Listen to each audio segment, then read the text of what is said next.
প্রথমত আমি গতকাল নিউজ থেকে জানতে পারি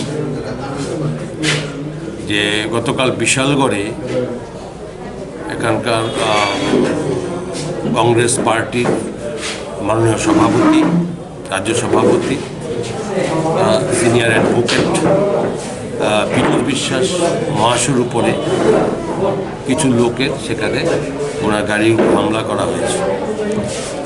তো স্বাভাবিকভাবে এই ঘটনার সঙ্গে সঙ্গে আমি দেখেছি আমাদের মাননীয় মুখ্যমন্ত্রী উনি এটার সম্পর্কে যথেষ্ট নিন্দা জানিয়েছেন এবং সঙ্গে সঙ্গে পুলিশকে নির্দেশ দিয়েছেন যাতে এর সঙ্গে জড়িত যারা দুষ্কৃতিকারী তাদের বিরুদ্ধে যাতে অবিলম্বে কঠোর সিদ্ধান্ত নেওয়া হয়। মাননীয়া আমাদের সাংসদ প্রতিমা ভৌমিক মহোদয়া এই খবরের সঙ্গে সঙ্গে উনি ছুটে গেছেন হসপিটালে এবং পীযূষবাবুকে উনি দেখিয়েছেন, কথা বলেছেন।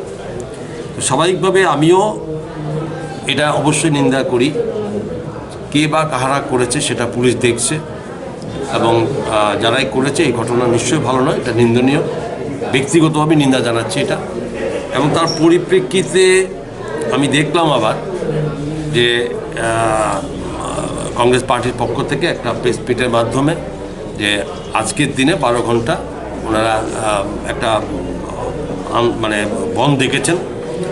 আমি এই ব্যাপারে কখনোই ওনার সঙ্গে সম্মত হতে পারি না, এই কারণে যে হঠাৎ করে রাত্রেবেলা একটা বন্ধ দেখে দিয়েছেন, সাধারণ মানুষের কোনো প্রস্তুতি নেই। আর বন্ধ ডাকার আগে আমি মনে করি ওই দলের তাদের ভাবা উচিত যে যেখানে মাননীয় মুখ্যমন্ত্রী সঙ্গে সঙ্গে পেয়ে নির্দেশ দিয়েছেন তাকে এই যারা এই কাজের সঙ্গে যুক্ত তাদেরকে অ্যারেস্ট করার জন্য এবং শাস্তিমূলক ব্যবস্থা নেওয়ার জন্য, সাংসদ যেখানে দৌড়ে ছুটে গেছেন দেখার জন্য, সেখানে মনে করি কংগ্রেস পার্টি এটা বোঝা উচিত যে সরকার চায় না এবং সরকার তার জন্য দুঃখিত।